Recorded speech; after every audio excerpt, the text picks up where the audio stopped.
Good morning to all the participants. I am Natya Bopanna, Assistant Professor, St. Joseph College of Commerce. We welcome you to session 10 of 5-day national level FTP funded by AICTE and Atal Academy, organized by St. Joseph College of Commerce. Let us compose ourselves in reverence to the prayer. Dear God, as the sessions of the week continue to unfold, we seek your guidance and your blessings on each and every one present today. Shower your blessings on the speakers so that they impart their knowledge effectively in your mighty name. In your mighty name, we pray. I take this opportunity to introduce our speaker for the session, Dr. Ramendra Singh. Dr. Ramendra Singh is an associate professor of marketing at IIM Calcutta, India. He completed PhD from IIM Ahmedabad, MBA from XLRI Jamshedpur, and BTech from IIT BHU. His research has been published in reputed international journals, including International Marketing Review, Marketing Theory, Industrial Marketing Management, Journal of Personal Selling and Sales Management, and many more. Dr. Singh has previously worked for years in sales and marketing and held various responsibility in several multinational companies. He is the board member of startup firms.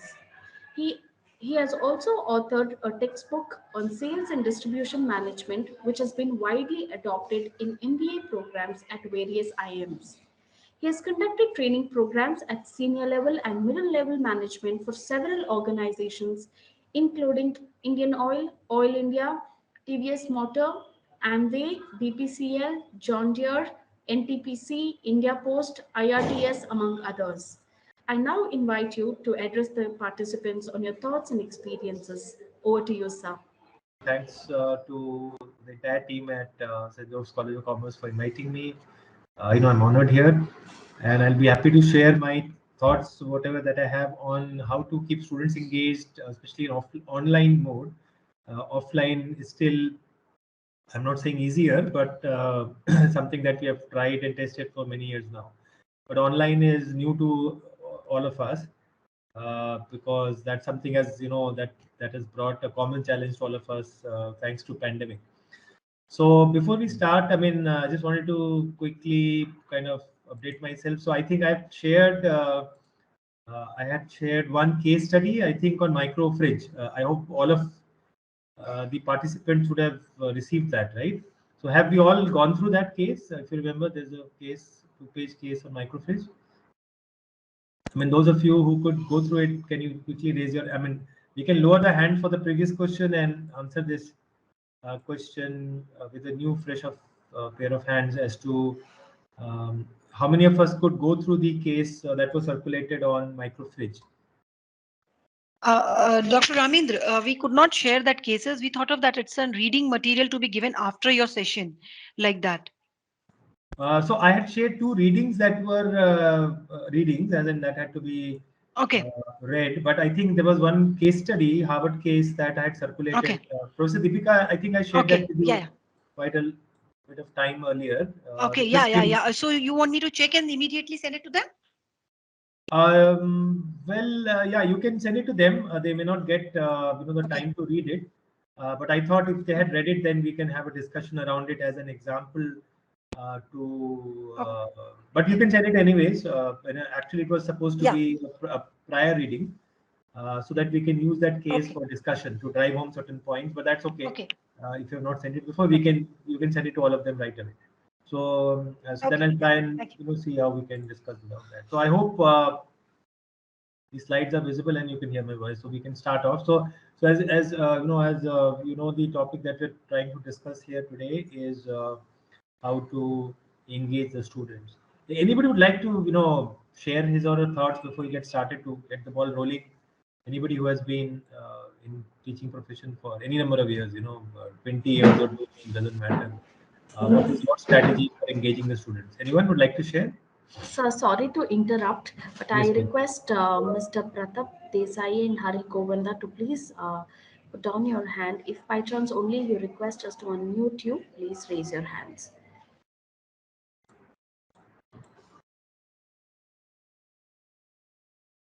Thank you. Okay, so could you get through the question? I mean, so my question was that if anybody would like to volunteer to share his or her thoughts on what has been your strategy for engaging the students. Maybe a couple of us can share something, and then we can get the ball rolling. Anyone?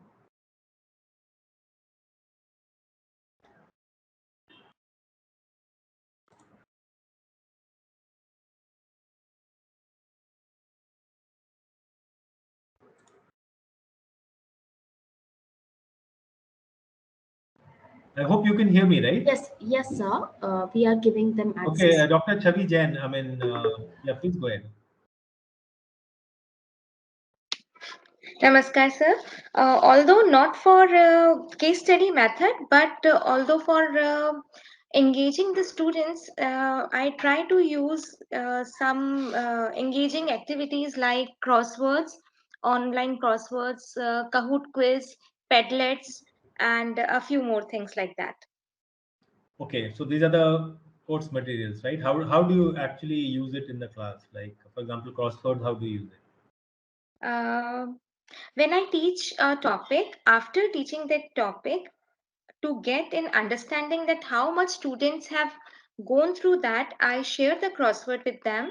Students fill in the crossword and they share their options and the solutions, and later we discuss it so that we can understand how far I had been successful in teaching the concept to them and how far they had been able to grasp that material. Okay, and what kind of results do you get? I mean, do you achieve your objectives, and to what extent? And what are the Uh, limitations, if you can also share that?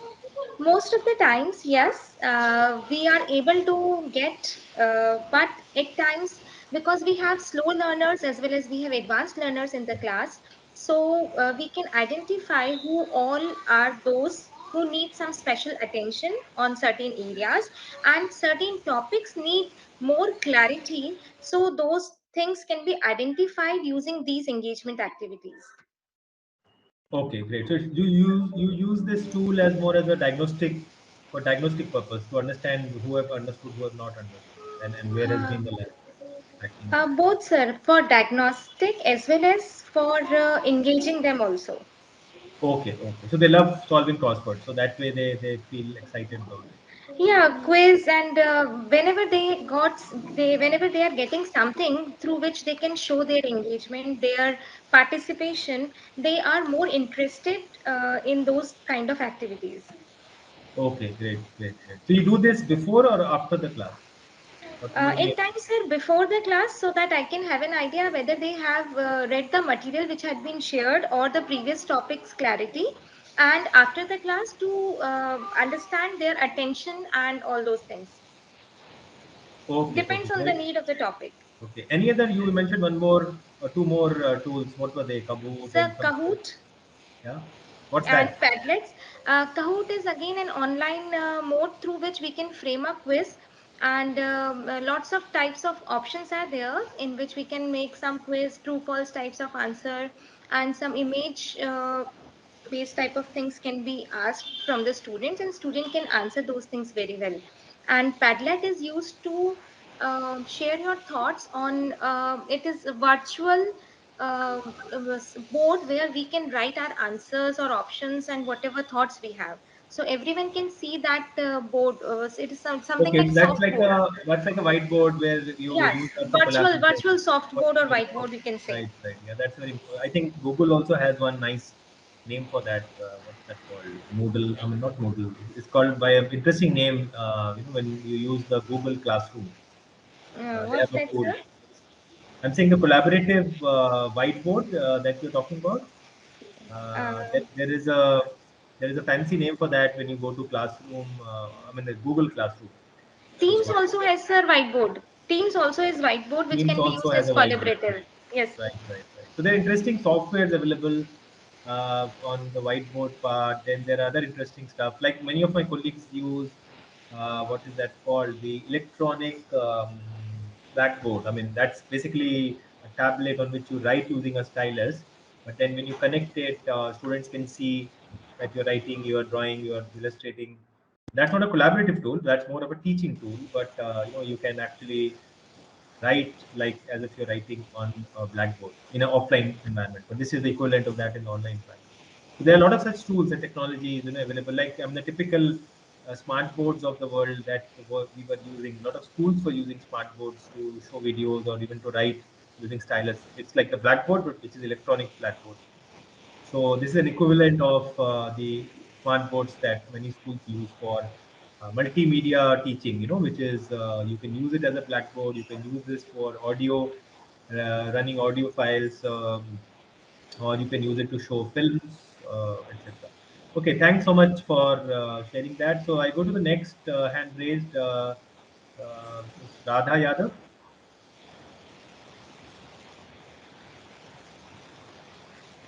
Yes. Am I audible?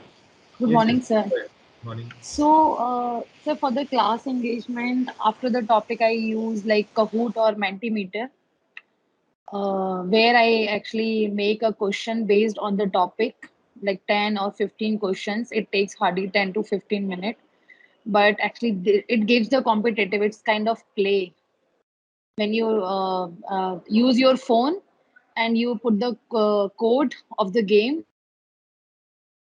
Right. Yeah. Go ahead. Uh, am I not audible? No, you're audible. Go ahead. Go ahead. Okay, okay. Yeah. Second, for case study, sir, I used before this pandemic, I used to use the pedagogy where 15, because I had a 90 minutes lecture. So, sir, for example, training and development, I'm going to discuss the case after a 1 week. Then I circulate that case before starting the week, and end of the minutes, 20 minutes, I give the time to the student, like read one, because it is very difficult to give the case for 10 to 15 pages and expect that they are going to read this at home or at their room. So 15, 20 minutes I gave, one or two page in a group actually, and they come up with the points. What was the points they need to focus from this page, one page or two page. So this way I used to do in a online also, like 3 pages. If the case study like 12 pages, I divided into a four, and based on the 3 pages, I make again. It takes too much time, but I make again a quiz, like question. Okay, what was the character, what was the situation, who said this. So it gives some kind of interest and they read, sir. So this is the things I'm using. Right, right. So what you're sharing is very interesting. It's called gamification method, where you convert teaching method into a game, and so that the students Kahoot, yes. actually feel that they are playing a game. Actually, there's a learning Yes. behind the game. So there's a lot of interesting such games. I mean, if you look at similar kind of thing in the online environment, is the simulation. So a lot of faculty uses simulation, like the most famous one being Capstone. I don't know how many of you use Capstone. Yes, sir, I know that.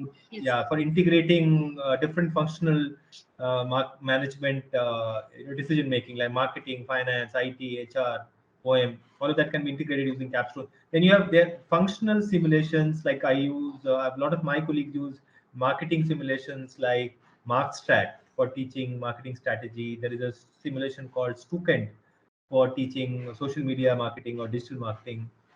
And there are various other, like Harvard Business School, HBS website. If you go, they have lots of simulations for various topics. Like in marketing, they have for customer segmentation and targeting. They have one for positioning, one for marketing strategy, and there are a host of other simulations. Then there are a lot of other, companies or startups or organizations which offer various kinds of simulations. For example, I have also developed one simulation for retailing and sales and distribution, which is used by a company called LearnBase Simulation. So that is also used for a lot of training purposes by organizations, and a lot of organizations use that for recruitment. I mean, they use it. They ask their candidates to play that, and they have a cutoff score above which people should get if they want to get shortlisted. So a lot of times these simulations that's gamification. So where you actually let the students play either in teams, like Capstone, MarkStrat. These are team-based games, or you can even have students working individually, and you can create a environment of competition, like market-based competition, to simulate that as if they are working like a company, competing with other companies in the market for market share.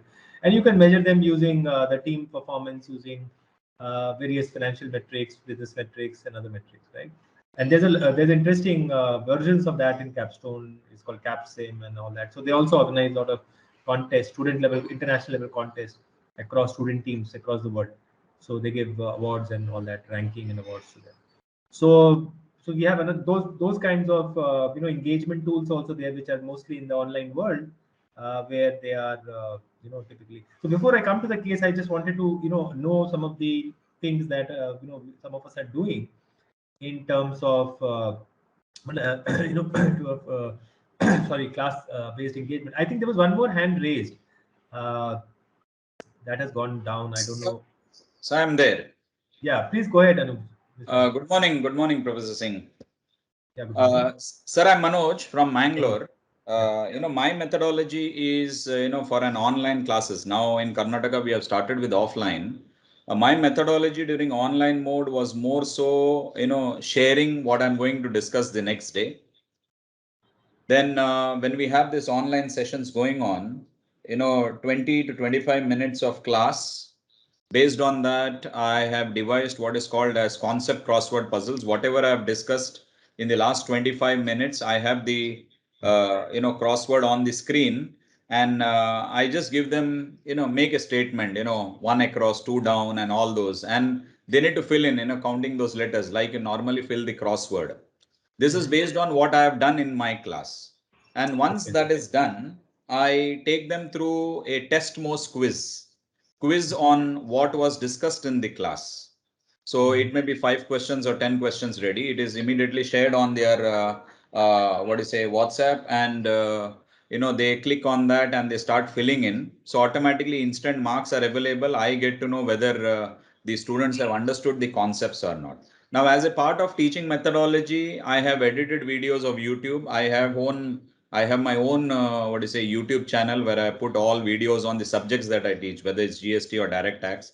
So some portion of it, as a kind of recollection, that is for the students, that is done. So images are used, videos are used. I use games as well in the class. I have the compatibility game that I've designed. Then concept related games, and more so through stories connecting with what's happening in the business world. Since I talk more about GST, direct tax, and marketing as well. So I bring in all these points to make my classes really very engaging. That is my process of doing my class. Great. Thanks, Dr. Manoj, for sharing that. And you remind me of many of my colleagues who use similar experiential engagement tools. So experiential learning is actually, in my 11 years of teaching, I found that experiential learning has been really at least liked by the students. Now, Yes. whether that increases the learning outcomes or not will also depend on how the instructor plays that out or rolls that out in the class. Correct. So other tools that I've seen a lot of my colleagues use in the classrooms, and we also have in the AM Calcutta 90-minute classes, is to use, which I found. I mean, that's more like an evaluation tool, but you can use it like a teaching tool also. Like they will ask the students to make questions. This is more an evaluation. So I give an exam or a quiz where I will give a long, say, 1-page write-up, and the student will be evaluated on the quality of question he can make or she can make, assuming Yes. that what I've given as a write-up is an answer to a question. So there's an answer there which he has to read, but that answer does not have a question. He has to or she has to make a question. And the quality of the question and how it matches with that answer which is given is going to determine maybe the difficulty of the question, the matching of the question and the answer, and maybe other things that you can think of can act like a not just evaluation tool but also an engagement tool. So you can do this even for driving home learning in the class, not just in the quiz, also in the class. So thanks a lot, Mr. Manoj. Yes, sir. Just have devised one small concept called TAP, TAP, that is teach, ask, and play. That is what I follow in the class. Okay, thanks so much. Thank you. Yes. Okay, so let's move on. So, so as we have seen these examples, and this was the reason to understand that there is so much innovation that is possible by the instructor in the class. We don't have to confine ourselves to the same boring lecture method. Even though I use lecture method, I continue to be a big fan of lecture method. I also use cases I use simulation, but I'm not really a big fan of simulation, but I'm nothing against it. I've used it, then I have stopped using it. So I'm not a big fan of simulation, but I have absolutely no hard feelings towards it. I have great empathy towards simulation. They work great depending on the audience, depending on the time that you have, because simulations generally take a lot of time. I used to be at one point in time in IIM Calcutta in the committee where we used to play. We used to conduct capstone across two trimesters in IIM Calcutta. First in the first term and then in the last term of the MBA course. And we found that it goes both ways. I mean, sometimes students would say that, yeah, it's great. It's a great fun to watch, even to play, because every student is not interested in playing. Some will watch their team members play it. Some will actually take decisions and play with it. Some will just watch. It's great fun to watch and greater play sometimes to work. But at many times we got feedback from Capstone and other simulations that that it is it is a good software, but is it really about learning? Because we're saying that we have to take decisions in Capstone and we have to feed our decisions, and then there'll be an outcomes will decide the where the team stand, who's doing better, who's not doing better. But at the end of the day, they say that this software or simulation is a software which runs through a certain algorithm, and if students are able to crack what is the algorithm that goes into that software, they will be able to take decisions for better outcomes. So better outcomes as in better rank of the teams and better competitiveness of the team. But whether it is increasing better learning, whether it is enhancing better learning or not, is a question mark. And I agree to that. We got this year after year feedback from students, first year students, second year MBA students, consistently, and we have done this for 5-6 years. So each year is 2 times. We're talking about 10 different runs across 5 years. We got this data that many students say it's great fun, a lot of learning. A lot of other students also say that it becomes mechanical, because there are 8 rounds, right? There are 1, 2, 3, 4. There are 8 rounds, and the final decision happens at the end of the 8th round. So there'll be intermediate decisions after each round. So they say that after a couple of rounds, people get a hang of how the software is taking decisions, and then you can always manage that, manipulate that, and you can come out as a winner. Well, no doubt about that. You can do that, or you can just ignore how the software works, and you can just go through the flow. But so therefore, the point I'm trying to raise here is that there is no perfect tool. Maybe simulations work very good in one situation. They do not work in all situations.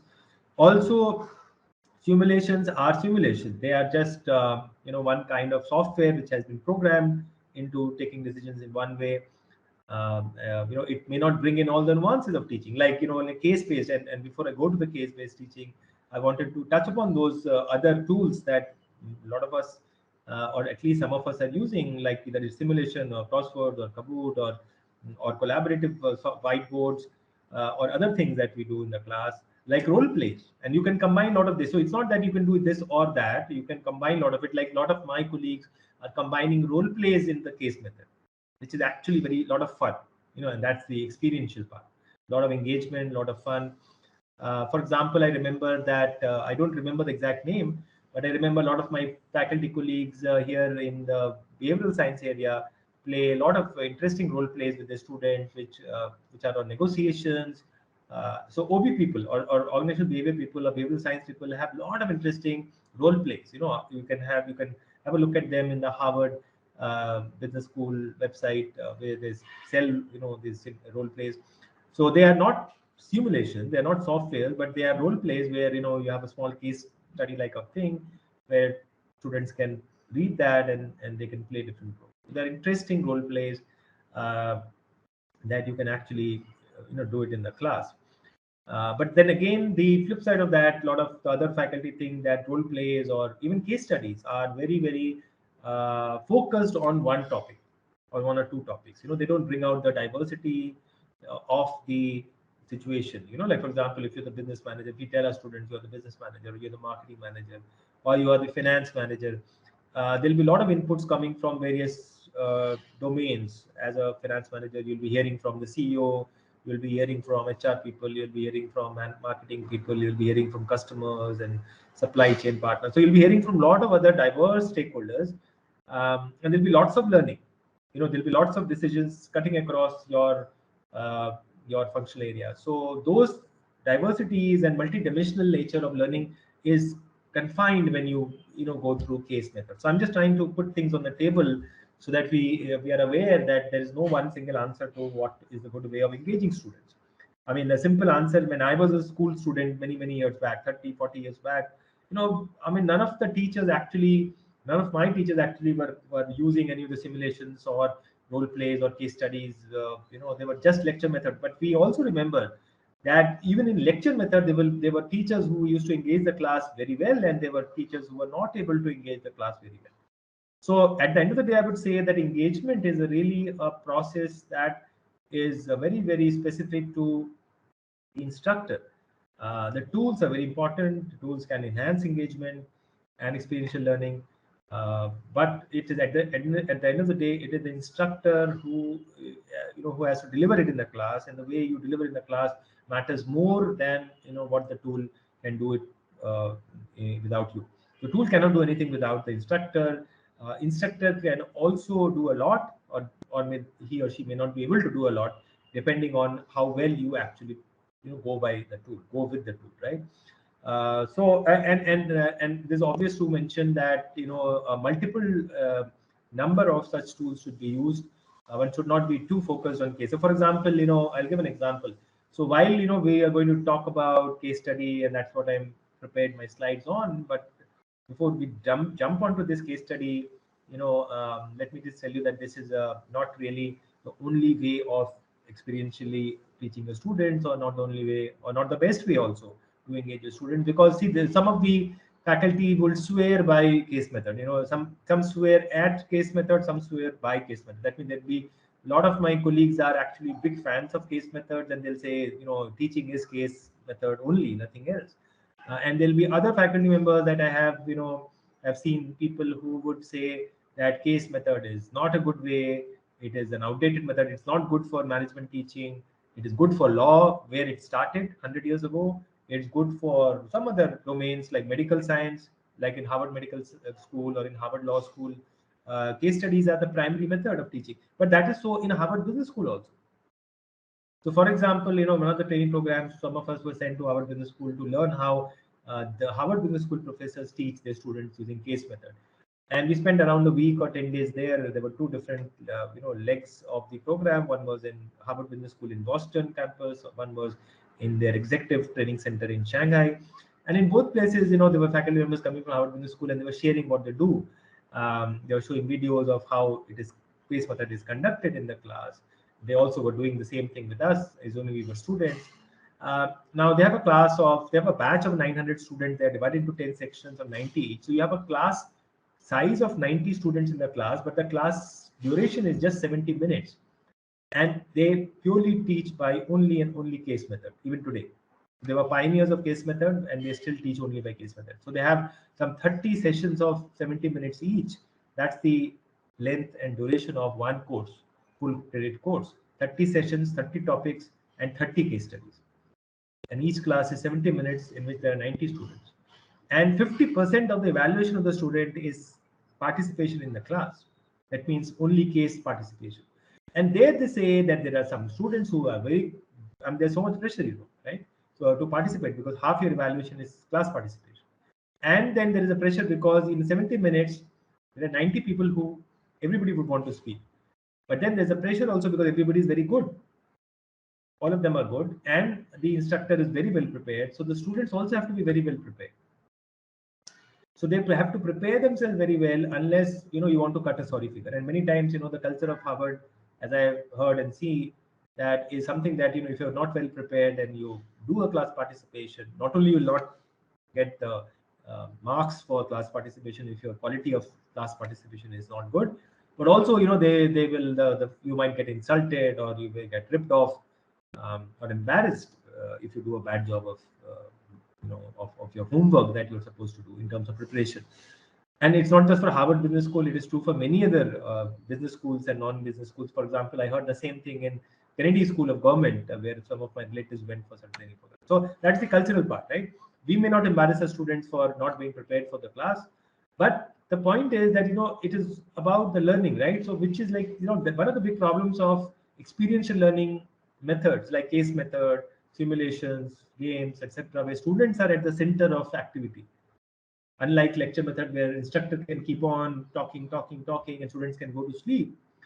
The experiential learning is, looks good, because students are doing the activity, so they are participating, they are engaged. But the problem can also be the other side where students don't engage. They don't want to engage. Not every student, as some of you who spoke said that, not all students are good learners. Some are slow learners. Some are not interested. Right?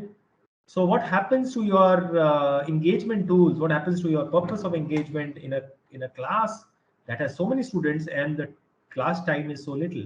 So it's always a pressure on the instructor to optimize the time, because at the end of the class, at the end of your 70 minutes or 75 minutes, like in IIM Ahmedabad, you have a class of 75 minutes or 90 minutes, where like in IIM Calcutta, we have a class of 90 minutes.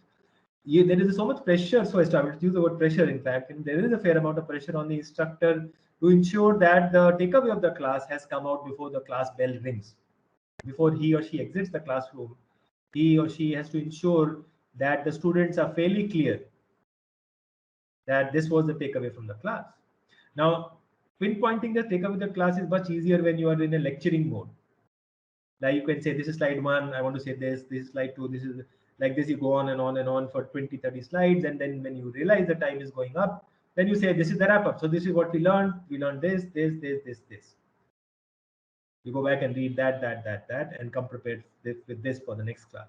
So now when you've done all the talking, and with little bit of contribution from the students, you can probably, because you got so much time to explain yourself, and you also take out time to do the Q&A, but you have a huge amount of control on how things are going, how the content is flowing, and you can do a quick feedback loop on whether they're learning, whether they're actually kind of at least listening. So listening is also a form of engagement, but then in lecturing mode, you have a huge control on, at least how to manage your time. So you have a control on managing your time. You have a control on the content, because you are doing most of the talking, and you can cut out students who don't make sense, or those who are not prepared but still want to talk.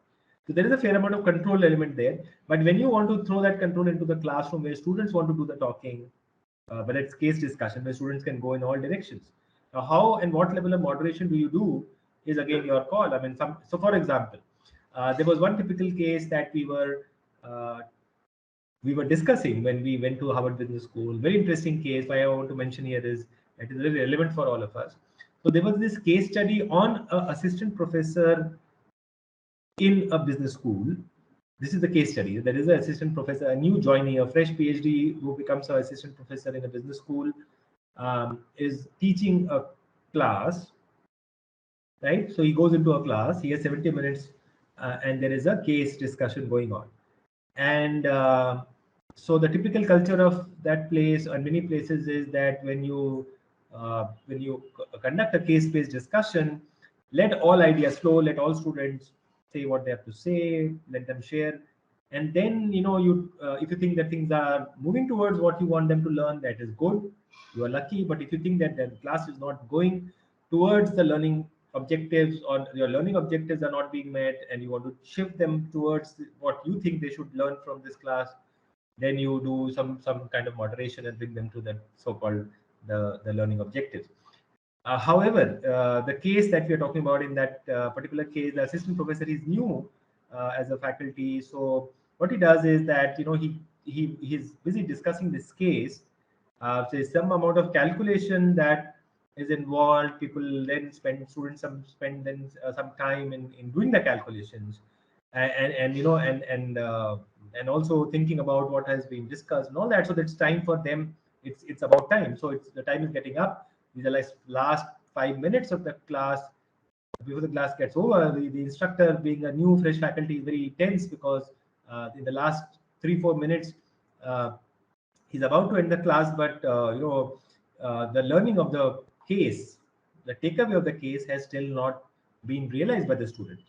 So the dilemma in the case that we are talking about is not this one, but the one that we discussed in the Harvard Business School when I went there for training, was that what should that assistant professor do? Should he before the class ends, should he just say that, see, you missed this, but this is what should be the, the decision point in the case. This is the so-called solution of the case. Should he say that, or should he just leave it? What happens when the class time gets over and no student is able to, realize what was the right way of dealing with this case? What should you do as a faculty?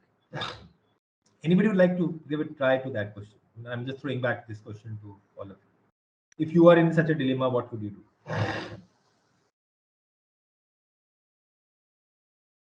Anyone?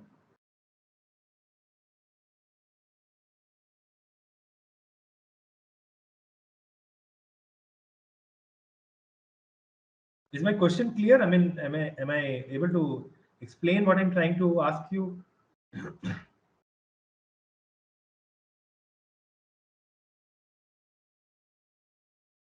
Am I audible?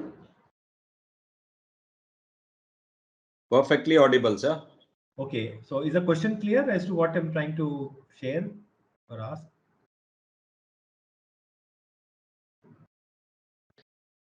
So if you could repeat one more time, that will be great, because there was a disturbance in the audio. So okay, so what I'm trying to say is that I'm talking about in the context of a short case study that that I once upon a time were discussing in some classroom in one of the training programs that I was a participant. And there, the case study was of an assistant professor who is teaching a case in the classroom, and he has 70 minutes to finish the case, and the learnings of the case should come out before the class gets over. But in the dying moments of that class, he realizes that everything has been discussed, but the learnings has not come out. So students have not realized what exactly this case should be, how should they solve it, what is the takeaway. So the question is that if you were in that position of that assistant professor, what would you do? I mean, would you just give away the takeaway?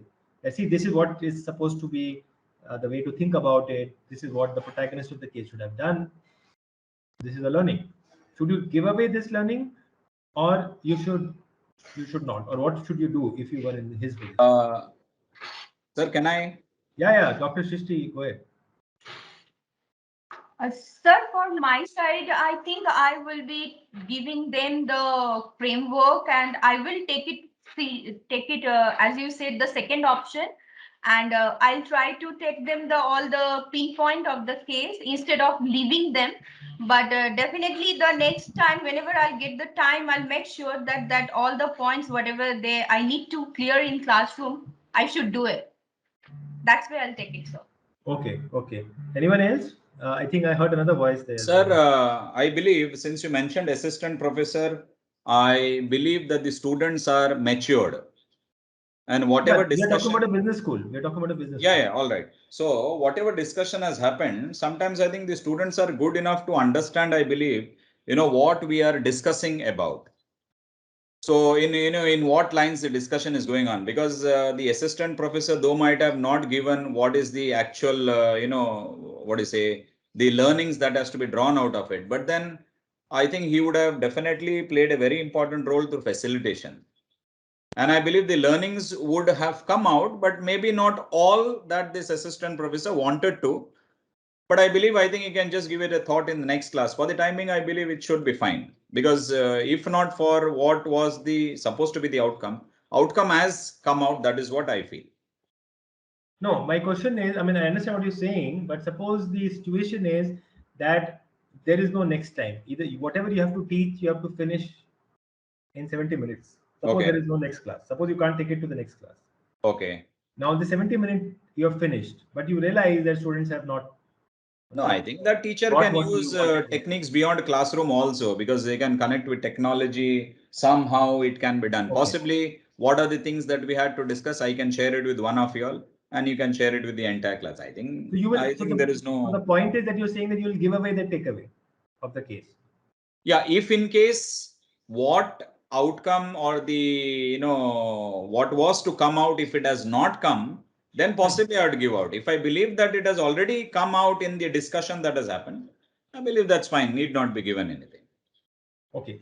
And what would you do if, suppose in the last moment of the class, the one student says that this is what I think is to be done. And by the time she finishes sharing that, you have just no time to say that whether she's right or wrong. Okay. No, I believe because the student, as I said, I mentioned earlier, business school students, discussion has happened, facilitation has happened. So possibly the student may be closer to what actually was, should have been the outcome. I don't think they're doing exactly something opposite of what, or something which is irrelevant in the through the discussion that has happened. That's what I believe. Okay. Thank you. Anyone else? I would like to hear from more people. Very silent audience today. Anyone else would like to share what you would have done? So situation, I'll repeat again. So situation is that you are a faculty who taught the case for 70 minutes. Now your time is up, 70 minutes is up. You have to end the class and you have to leave the classroom.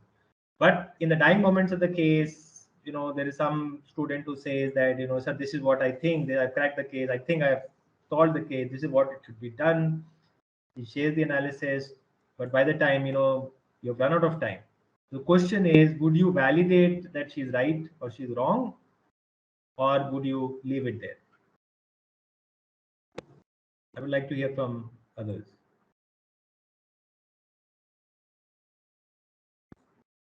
Yes, Dr. Shikta Singh.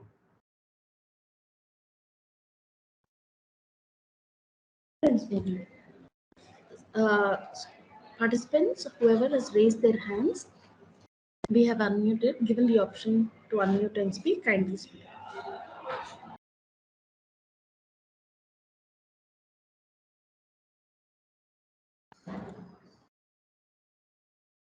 So Dr. Shikta Singh, you have raised your hand. Would you like to say something?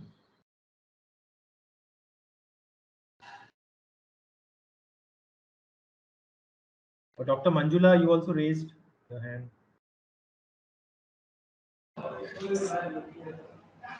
So we have given them the access. Okay. Professor, can I answer your question? Go ahead, please go ahead. Yeah, so you were asking what would you do at the last minute when someone raises a question on the case?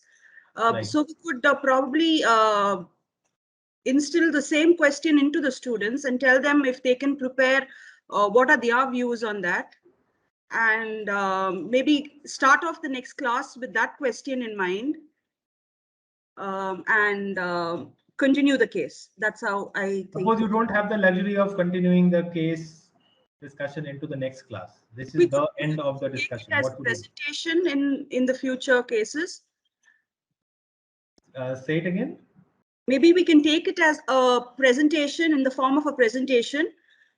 Suppose you don't have the time for continuing the discussion on that case. What you have to finish it, for all. How would you? What would be your final decision? Just submit a report on that question. Maybe give a 5 minutes discussion on the question, and then ask the students to submit a report on that. Okay. Thanks for sharing that. Anyone else? Thank you. Thank you. Anybody else would like to share his thoughts or her thoughts?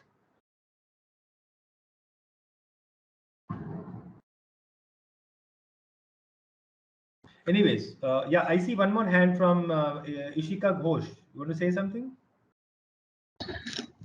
Good morning, sir. So, sir, I don't teach in a business school and I have never used case study method. But what I think is that can we do this thing while they were solving the questions, trying to get that figure, that correct answer? I'll be checking the time. So if I think that I don't have adequate amount of time at that point, can I just give them the answer or the way to do it and then continue with my case study or lecture? Okay, you can do whatever you want. See, that is the good news. You can do whatever you want. You are the instructor. So you don't have to ask me. I don't have an answer. So, sir, since I don't have the luxury to continue that same case study in the next class, I think that while they are doing crunching of numbers, if I think they're taking a lot of time and they are moving in the wrong direction, I mean, trying to solve it in the wrong way, I can just, stop them there and can just show the right way to do it, or maybe give the answer at a certain point of time and tell them to crunch it later on. I mean, do the solving part later on and then continue with my discussion. Okay, thanks, Ms. Ishika. So anyway, so, we have heard few of you what you would have done. most of you are bent towards continuing it or doing it post class in offline mode, out of class kind of thing, but making sure that students get what you think. So kind of giving the right answer. No, but then let's come back to that same case. So that case, just to remind you, the situation is where the assistant professor has run out of time. So, and he doesn't have the luxury of continuing the class or the case in the next class. Whatever has happened, right? Now, in the last moment, on the 70th minute, there is this student who says that, she raises her hand and she shares her analysis. And, she shares a wonderful analysis, and somehow that clicks with the class. That analysis clicks with the class. The class is kind of, wow. But they are all looking at you because you are the instructor. The class is not very sure whether, what she is saying looks very appealing, but whether that makes sense. Is that what you also want to say, Mr. Instructor? But Mr. Instructor, what would a Mr. Instructor or Miss Instructor do? That's the question for us, right? So, and it's a wonderful discussion. So we had around 1 hour discussion. Can you believe that? 1 hour discussion on what that assistant professor should have done or what he should not have done. So, I mean, we don't have the luxury of time. Otherwise, we could have a more lengthier discussion about what that instructor could have done or should have done. But what he actually did, was that he left it there. So the class ended where that student shared the finding. Somehow she got a great response because, and the last line of the case is, while the assistant professor was leaving the class, and when he was crossing out of the door of the class, he looked back and saw that, a lot of students were surrounding that particular student who made that point. And there was a huge amount of discussion taking place on what she was saying and why she was saying what she was saying. And then he smiled. Okay. So, and the case ends there. So we are not very sure as a student of that case, we are not sure whether that student got it right. And maybe you might know because you are the instructor, but students are still waiting. Students are waiting for validation from the instructor that, have she got it right? If she got it right, then we're going to understand what she was trying to say. Can we go back to the last slide, please? I mean, I've not even started using the slide. So, please don't change the slides. Yeah, just go to the first slide. Yeah. So my point is that, it is, I don't know, how you interpret the situation. By my interpretation of the situation is like this, or that is what we discussed a lot, about this case, is where should you leave the class? Of course, you should leave the class when you think that, class has discussed it enough and there's a lot of learning that has already come out. But, when we analyze, when actually this was a case, this is a Harvard Business School case, when we actually looked into the teaching note of this case, after discussion, we were giving the teaching note that, see, we have discussed. Now you can go back to your rooms and look at the teaching note. So when you looked at the teaching note, there is no right answer. The first thing is that there is no right answer even for us. There is no right answer for the students. So the question is, there are a lot of points. Some are contradicting the other. So the first point is, the instructor should have validated what that student said, so that students should know whether this is a point that they should be learning or they should not be learning, because they're looking out for your validation. So one view is that you should validate whatever is coming out in the class. Does this make sense? Is this a takeaway? Should this be a takeaway or not? And there are supporting arguments in favor of that. But there are arguments in counter to that, which says that, and this is what this assistant professor did. So when he looked back and he saw that there was a lot of enthusiasm in the class generated as a result of the class participation done by the student. And then after he left the class, there were a lot of students who were surrounding that student, asking, how did she do this? What does she mean? This and that. Now, when the case writer went back to that assistant professor to ask that, why did you not validate to the class that she was right or she was not right? He said that, no, it doesn't matter. The class found that this is a learning. Let them realize this is a learning. Let them decide what is a learning from the case. And that is where we leave the discussion. That are we going to, this also I found, to be one of the philosophies of, I'm not saying I share this philosophy. I'm not saying you should share this philosophy, but I'm just saying that this is also another philosophy that some of the instructors or some of us might find appealing, that, you know, when you are doing experiential learning, you know, whether it's case discussion, role play, simulation, this, that, you can show them direction, you can show them some of the ideas, you can help them to understand what they're doing. But who decides the learning? So in this case of our assistant professor, you know, he realized that the class was excited by what that student had to say, and they realized that this is a learning. And then he decided that no, I will not intervene. If they have decided this is a learning for them, so be it. I could see the hand of Dr. Chavi Jain. I mean, did you want to make any point, Dr. Chavi? Yes, sir. I believe that he had set the ground for all the students to come out with their own ideas. Yeah.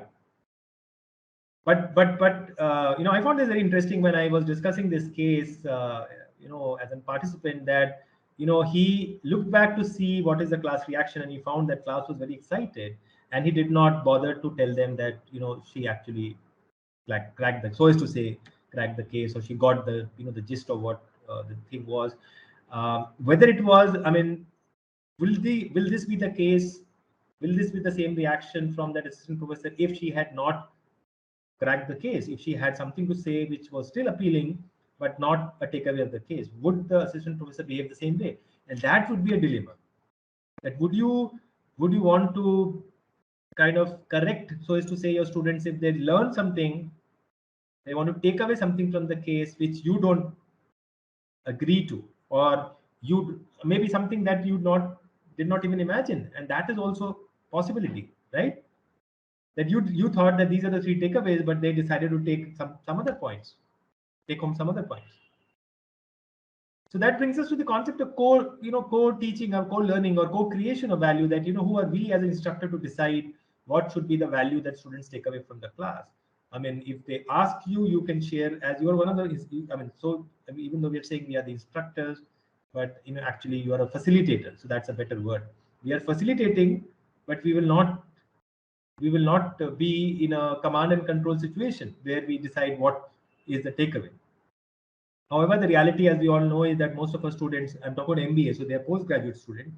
It will be more difficult in an undergraduate class, you know, but in a postgrad class also, because in IIM Calcutta, we don't teach undergrad, so we teach only postgrad.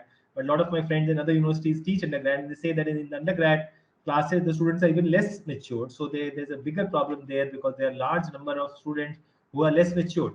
And I teach only in MBA class where they are postgrad, but I still see a lot of immaturity because they are not really worked in the world. They're just coming straight out of their colleges, and therefore they don't have the maturity enough to handle a lot of these situations that is expected from them in the particular case situation,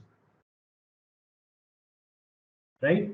So so the point is that, you know, how much do we drive and how much we don't drive. So if we are talking about, and there is, you know, it's not that I'm trying this to confuse you, but I'm trying to just put home the point that there is no right answer.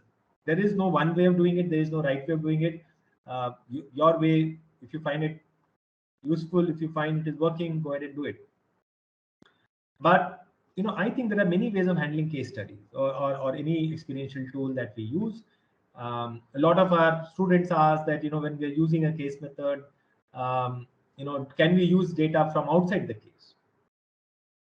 What do you do in your case? I mean, do you allow your students to do analysis outside the information, bring in information which is not in the case? If it makes sense. Anyone would like to share any thoughts?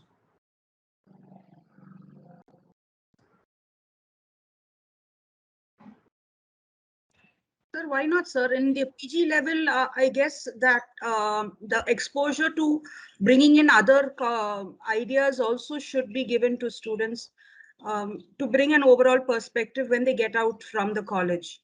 So I think bringing in all this helps. Okay. Sandhya, you have a hand raised. You want to say something? We are giving her access.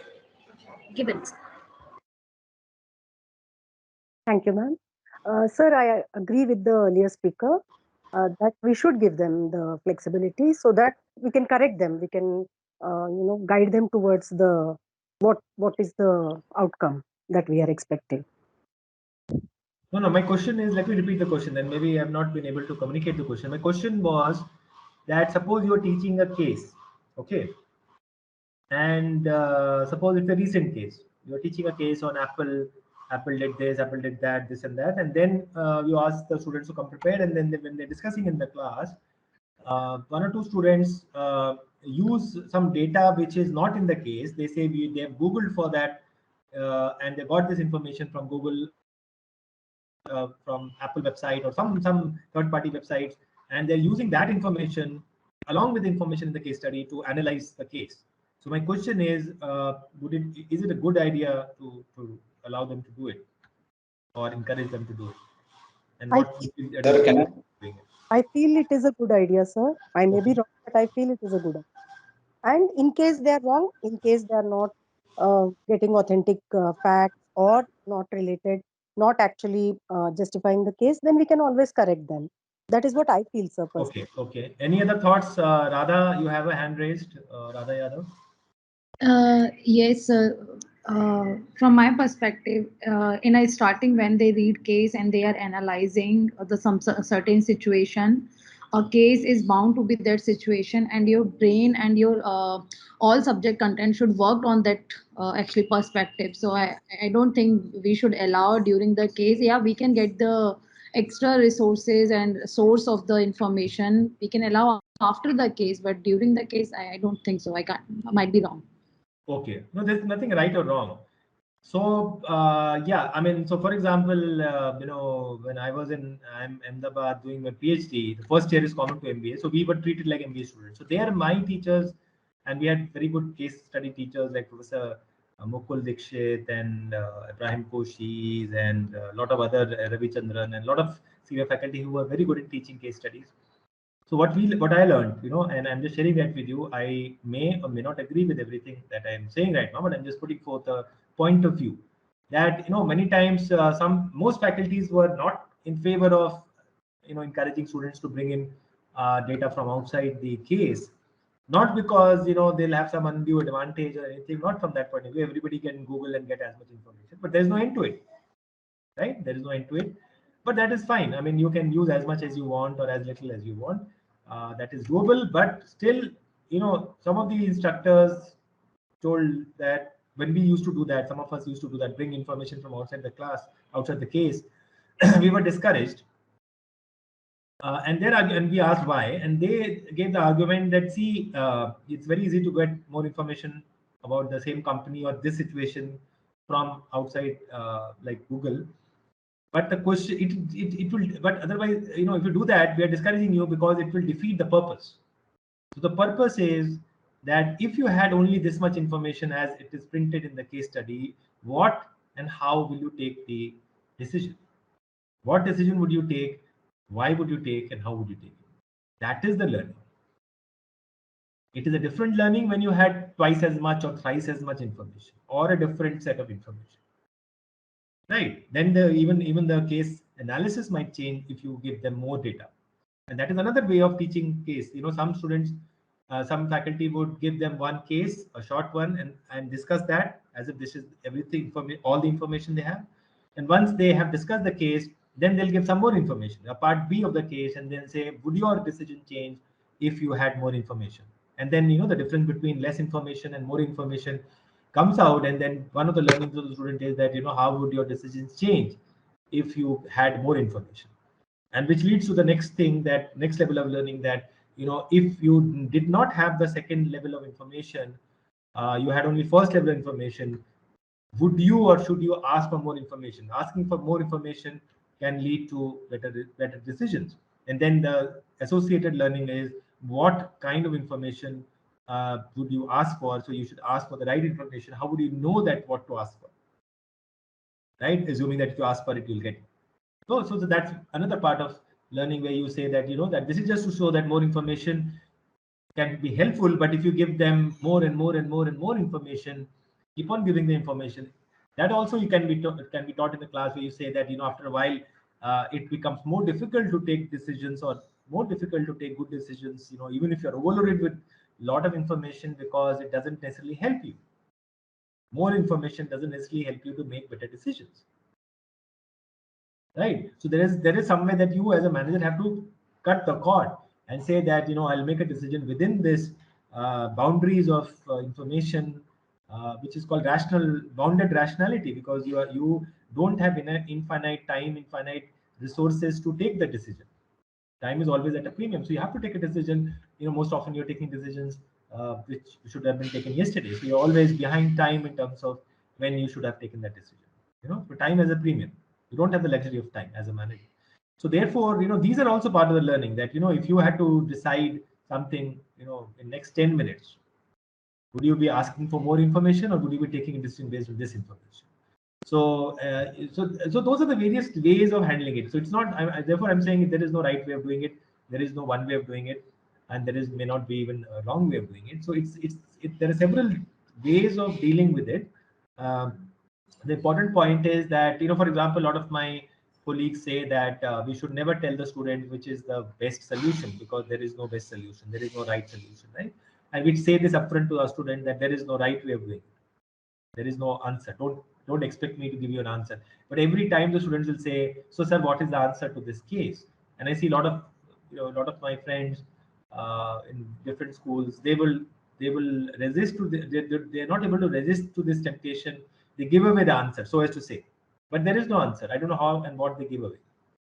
But in many other cases, we see a lot of senior faculties where they teach the case, where they will say, what are the possibilities? You generate as many options, and then you discuss the pros and cons of those options, right? And you should know what are the pros and cons of that option. So each option means each decision. And you can be as good a manager as the number of options you can generate in the given time with that given information, because you have to decide among those one of those options. If you don't generate a good option, then you have to choose among the bad options, and even the best option out of them will be a bad decision.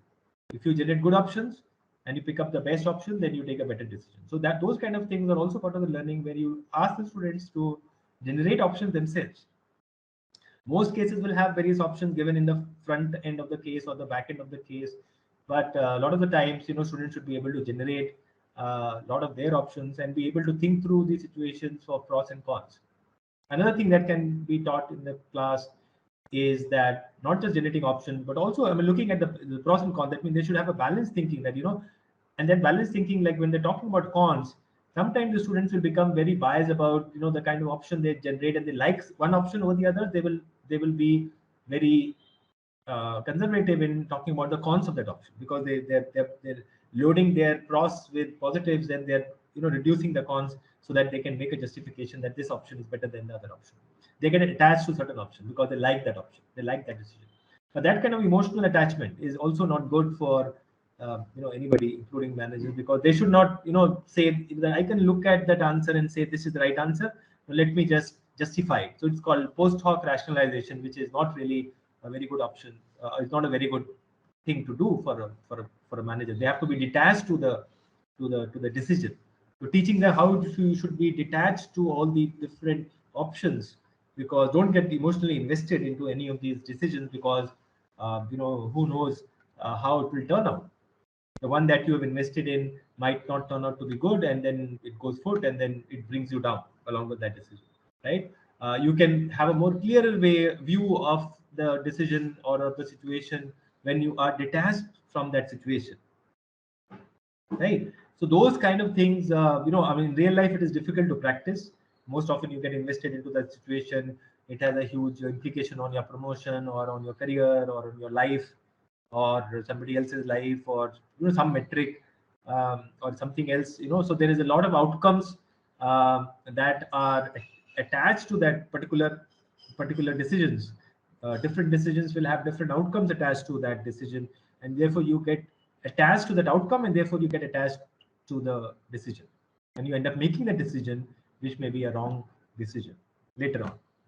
In the hindsight, everything seems to be very clear, but, you know, when you're doing it in real time, things are difficult to think through, you know. You know, I don't remember the exact book, but there is some bit of research done on the decision making done by managers, and they have actually come to a conclusion that despite all the analysis and paralysis of analysis, you know, with a lot of the information, a lot of analysis, you actually reach a point of paralysis of analysis. You end up making a decision which has a 50% probability of being right.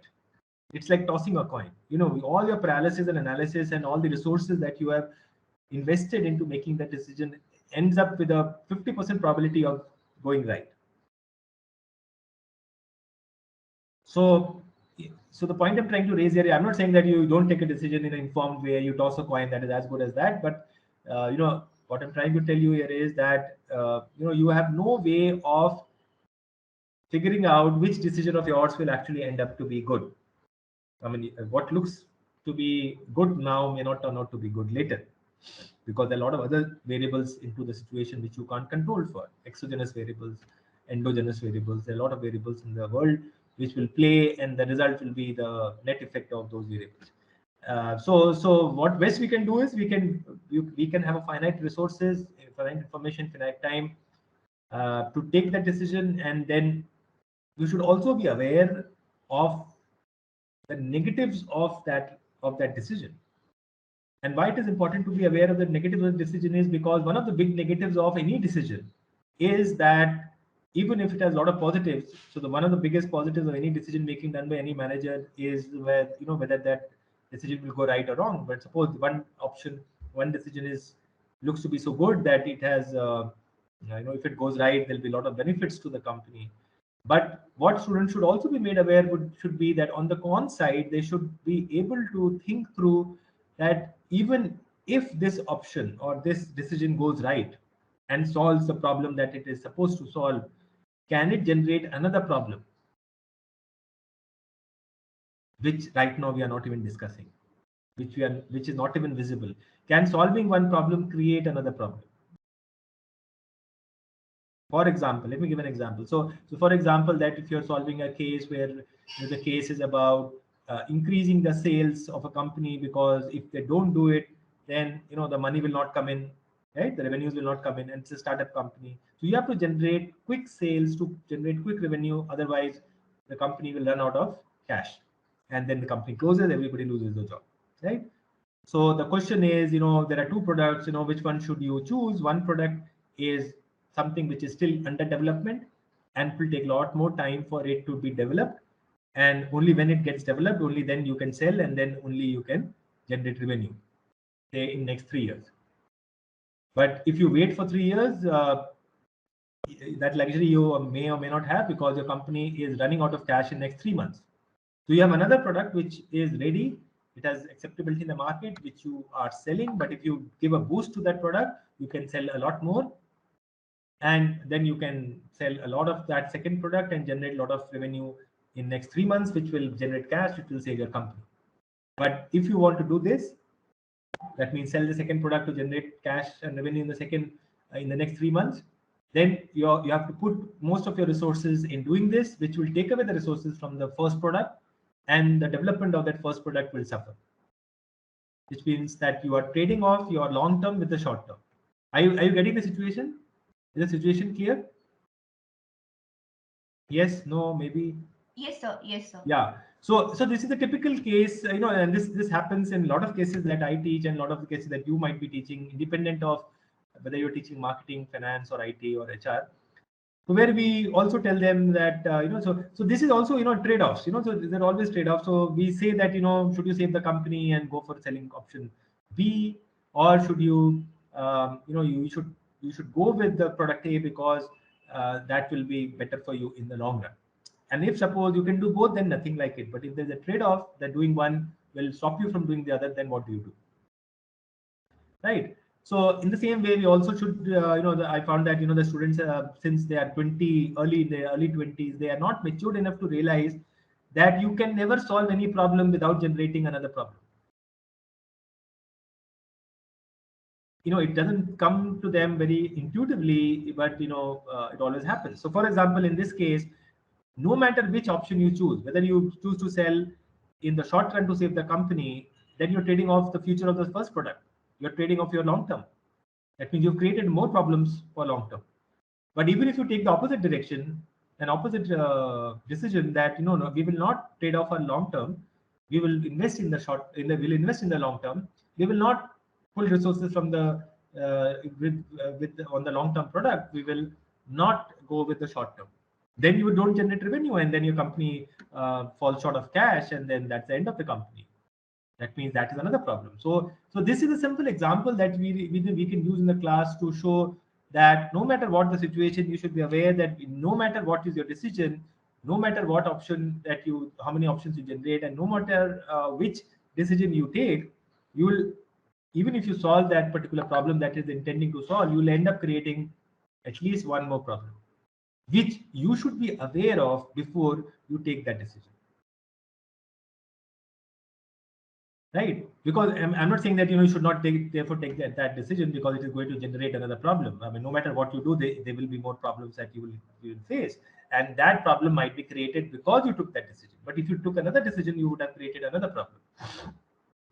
So again, it may or it may not. So if you want to further split the hair, then you can say what is the probability of that new problem being created. So if you solve one problem and in the process you end up creating another problem, are you better off handling the new problem, which comes at the cost of, at the benefit of solving the earlier problem? Yes, if the second problem or the new problem is less worse than the old problem. But if it is vice versa, that suppose you're solving a small problem and you end up creating a bigger problem, then you should be aware of that. And only when you're aware that you realize that no, this option is bad because it is going to generate a bigger problem. Like pushing your customers into buying something in next 3 months because that will generate cash, which will save the company, looks like a good option because it will save the company. But then how do you sell in 3 months, which naturally has a long sales cycle? Something which takes 6 months to sell, if you're trying to sell in 3 months, that means you are short-changing something, you're cutting corners somewhere, and therefore you'll be pushing your customers into buying in a hurry, which will affect your customer satisfaction. So you'll generate cash, but you'll affect your customer satisfaction. They may not buy again.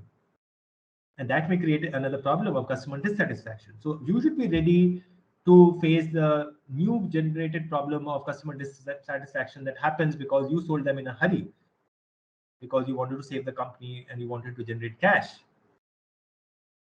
This is what, and we take this case that we typically show that this is what happened with Oyo. This is what happened with Zomato with their restaurants and hotels respectively, that they launch new programs, they rush new listing of new hotels or new restaurants, and in the process you create a lot of customer dissatisfaction. But you do this despite that because you are in a hurry to grow, because your investors would want you to grow at a certain pace. So what I'm saying is, it's not that we end up necessarily taking good decisions. If some of them good decisions or look to be good may not be good in the later when they play out in the market, and can be vice versa. What looks to be a bad decision may actually turn out to be a good decision, right? But at the very least, we should teach our students or make them aware that they should be aware of the pros and cons of what they're doing. Okay, can we change the slide? Can we go to the next slide? Any questions at this stage, anyone, or any thoughts you would like to share? Yes, sir. Anyone?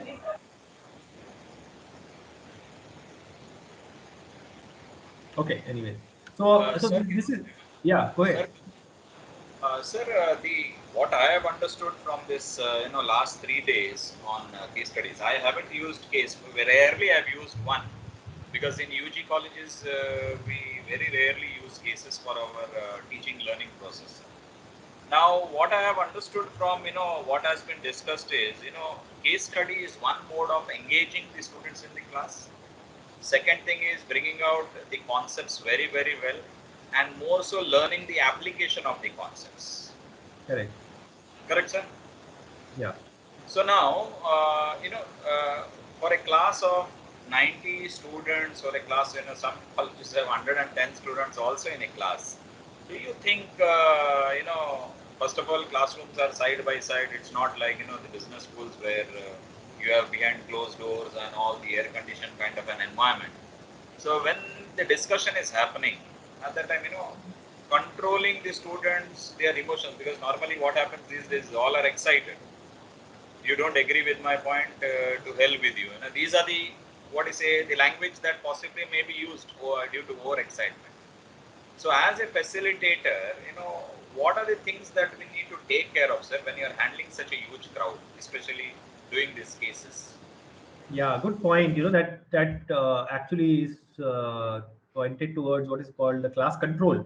And it's a difficult, answers are not very easy. I mean, there are many ways of doing it. A lot of faculty use different ways of doing it.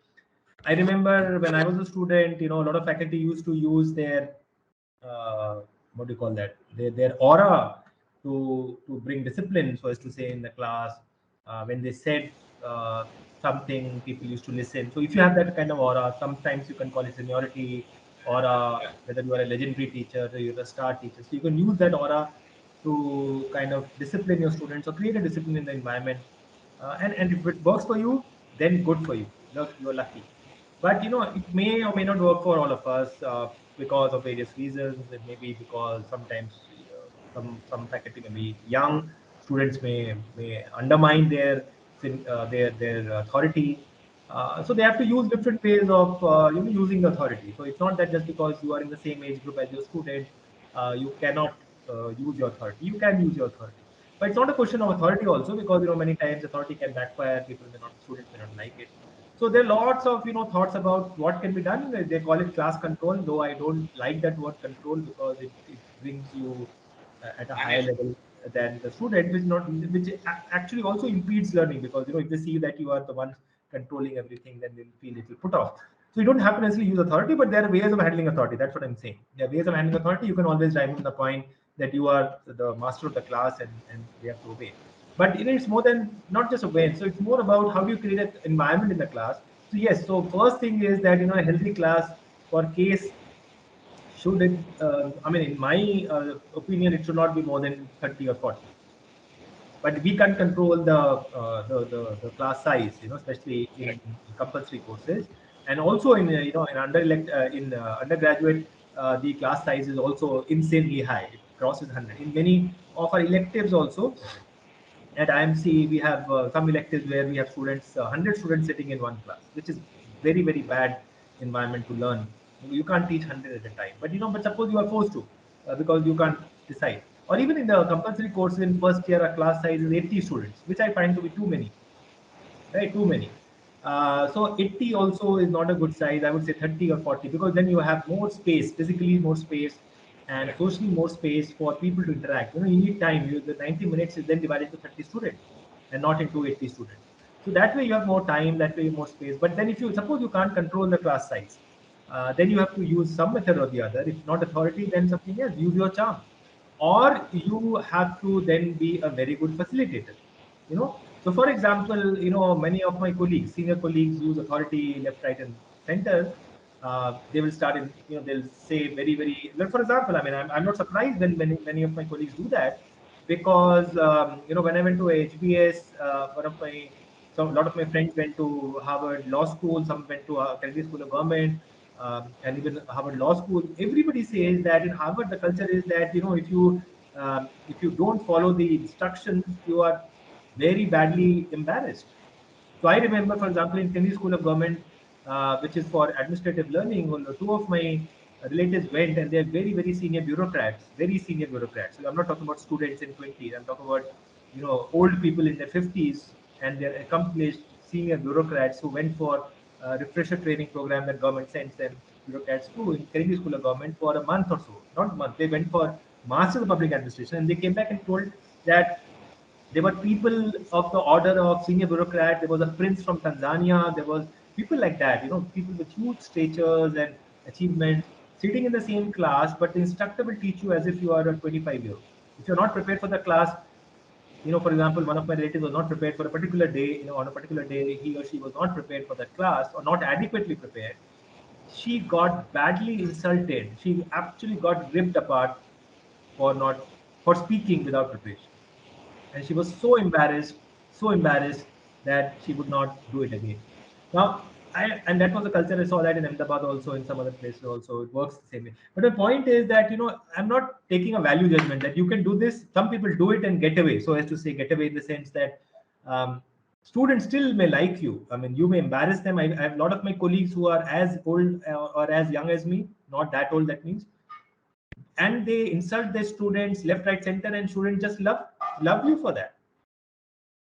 So if you're able to carry it, good for you. But then sometimes it may backfire.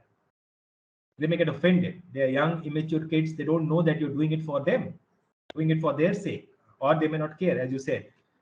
But then you have to figure out your tool. What tool would you use? Would you use authority? Would you use the culture? In Harvard, they use the culture. It is done by everyone, so it works. It doesn't come back to bite you. If you do it in something which is not accepted in the culture, it will come back to bite you.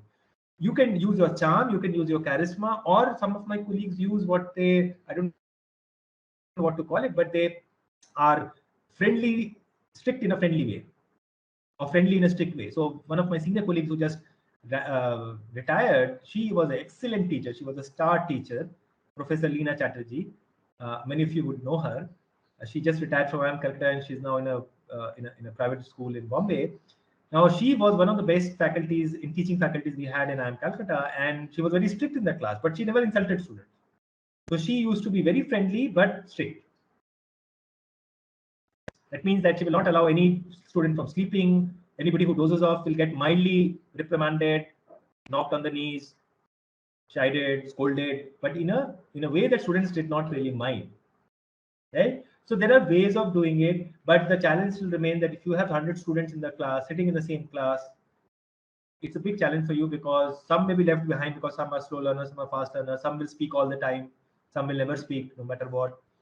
So it's a big challenge. So I really don't have an answer to your question, but if suppose there is an opportunity to help the students who are slow learners outside the class, please use that. So for example, we do tutorials where our doctoral students can do tutorials, catch up with the students who did not participate. Or sometimes as a faculty also, you can rotate the class participation. You can stop those guys who are talking and ask them to stop and let others speak. It's entirely your call, your way of doing it. I remember, when I was in one of the classrooms in my MBA days, I remember the batch topper who finally went on to become the batch topper. He became the gold medalist. So he must be bright. He was also very actively participant in the class. So he wanted to make a point. So he raised his hand, and this was opening of the class, like first 10 minutes, and it was a 70-minute class. And I remember the faculty noticed that he has raised his hand, but faculty said, "Fine, you are a good student. You always speak." I mean, he did not say this, but his body language said, "So what, Mayank? I know you know. I know that you want to speak. I also know that you're not the only one who should speak. There are 78 more people." But this guy kept raising his hand for the rest of the class. For the next 60 minutes, his hand was raised. But the faculty decided not to call him. That's the end of it for next 60 minutes. He did not mind. The faculty did not mind at all. The chance was given to students who did not speak. So if you set your tone, some things can be said, some things may not be able to say. You may not be able to say. Students may not like you. Students may not like you for doing that. There might be a backlash. It might come back and bite your teaching feedback, which you don't want. So for various reasons, it can spoil your reputation, image, your popularity, host of reasons, right? So you decide what works for you. But yeah, the challenge remains.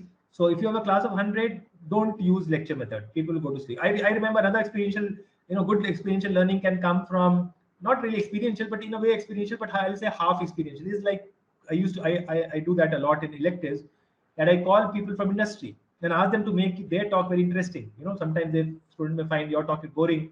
Sometimes, they're bored of the same faculty because you are a permanent faculty. They've seen enough of your face. They want to see people from industry because they think industry people are great because they're doing things. You guys are just teaching. You're not done anything in your life. So we call people from industry, right? So and some of the big shots come, but sometimes it goes very well. But sometimes students are indifferent. So that happens in the secondary electives, right? So I called a very big honcho from Godrej Consumer Products Limited. His talk was very interesting. Even I was enjoying his talk. But when I look back at the class, it was a class, sales and distribution management class of 100 people. I saw that the students sitting at the back end of the class, they had shut their lights at the back in the last 4 benches. They had shut off the lights there, and they were busy in their own some activity they were doing. And despite my telling them that, see, we have invited such a senior guy from industry, please respect his time, listen to him, nobody bothered. Insult to him, insult to me, and loss of learning. So, I mean, you can't force it. You can take the horse to the water. You can't make him drink, right? But you can certainly enable the environment by making it interesting, by giving everybody a chance, by encouraging everybody to speak, and leave those who don't want to speak. I mean, I never forced any shy student to speak just because there was 20% weightage on class participation. If he or she doesn't want to speak, respect that. I don't know if that answers your question. Yes, it does. Yes, thank you. Yeah, but I don't have an answer, very honestly, but that's all I can share. No problem, sir. Very valid question, but I don't have an answer to that, because I myself struggling to figure out, how do you involve people when there are 100 of them, right? And see, sometimes what happens is that engagement is a very interesting word, same problem as in social engagement. Then you talk about customer engagement, we talk about it a lot in marketing, in social media, I mean, and we have a debate, what is engagement in social media when customers are clicking on your link to watch the video? Is that engagement? Whether they click on like button, is that the engagement? Are they sharing the video? Is that the engagement? Or are they commenting on your video? Is that the engagement? Why am I quoting this example is because the same situation, the same dilemma is with us, that how do you know that whether your students are getting engaged? If they're there's a typical old school thought that says that if the student is raising their hand, get their hands in the air philosophy, that if more students have hands in the air wanting to speak, that's really class engagement. I don't agree to that. What if they speak nonsense? Then you have to stop them because they're wasting class time, right? But then, yeah, at least they're speaking. You should not really kill that enthusiasm. But then you also have, as instructor, your goal of reaching to your goalpost, without without the class getting hijacked by some smart jacks, or by ensuring that everybody gets a chance to speak, but also you get a chance to speak. So there are various, there is no formula. You have to work out what works best for you, right? Okay, anyway, so this is the case, thing that I just wanted to share with you, that while what happens many times is that when we are teaching a case, we are so engrossed in making sure that the learning outcome of that case should come out at the end. I mean, no doubt your focus should be on that, but many times we are so focused on that we lose track of the fact that there is a lot of other kind of learning that should be enabled. So why did what should the company do? And so this is what we learned, they should do this because of this. That is important outcome, but that is not the only outcome that we are trying to achieve. We're trying to achieve other things that sometimes we miss, or we may miss. For example, case is a tool not just to arrive at an answer to that case. Case is a tool to develop skills. So for example, teach them how to read a case, how to prepare for the case, how to do the analysis. For example, one thing we tell them is that read the case at least thrice. First, to get familiar with what is where. Second, to understand. And third is to reflect. And then go and discuss with your friends or your group member. So, and always use two kinds of data, quanti and quali. Quantitative data means numbers in exhibits, appendices, and qualitative is all the text. And one of the good ways of filtering out nonsense as class participation and sense as class participation is to always encourage your students to talk, but tell them that, I will only listen when you have evidence, an argument. If you have at least one argument and at least one piece of evidence to support that argument, then then I will give you an opportunity to speak, because that is something that they should learn. That otherwise, if they have no argument in support of the point, no evidence in support of the point, then it is only an opinion, right? And merely an opinion, doesn't make sense. I mean, so it has to be, so that way they learn that, why is this guy asking me to give an argument? Why is this guy asking me to support that argument using data? And I would always say that, make them use a combination of quantitative data and a qualitative data. That means what is written in the case that makes you think so, and where is the number? What is the number that will support this? So use a combination. That's why they'll also learn how to combine the text data with the number. So I see a hand raised by Dr. Cheryl. You want to say something, Dr. Cheryl?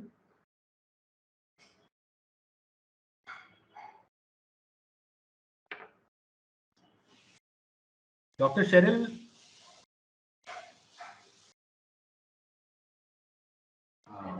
So we are giving her the access.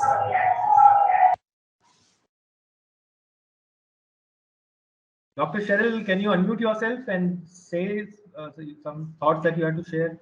Dr. Cheryl, we have given you the access.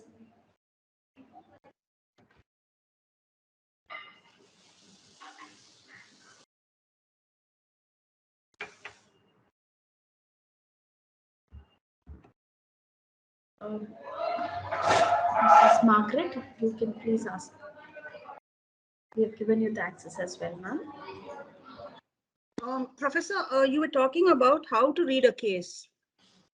Yeah. Right? In fact, even teaching the students how to read a case. Frankly, even I don't know how to read a case. I'm not a teacher, I'm a researcher basically. So when I research, I kind of, just read the case, skim through it at least for 10 to 15 minutes to know how long it is and what they talk about. And then further on, I take the exhibits. I first read the exhibits and then come back to the case, because I know for sure that the first two pages are going to be the history or the overview of the industry or the company. And then, frankly, I read from the back. I get the conclusion, I get the questions, and then I read. You think that's the correct way of doing it? I mean, I'm not talking about teaching the case, but I'm talking about researching and finding out info from the case. Yeah, so I mean, if you're talking from an instructor point of view, only instructor way of what should be a good way for instructor to first select the case, whether he or she should choose the case for teaching it for that purpose, or when he has selected it and then he wants to read it for preparing for the class. Either way, I would say that you first read the first page, then you read the last page. Both will always connect. Everything in between are details. The first page will talk about protagonist, dilemma, company, dilemma, and some hints on options. And the last will also talk a little bit more detail, the last page or last 2 pages. So between the 2 pages, the first page and the last 1 or 2 pages, between these 2 or 3 pages, you will get to know what this case is about, what would be the possible learning problems, dilemmas, managerial problem solving.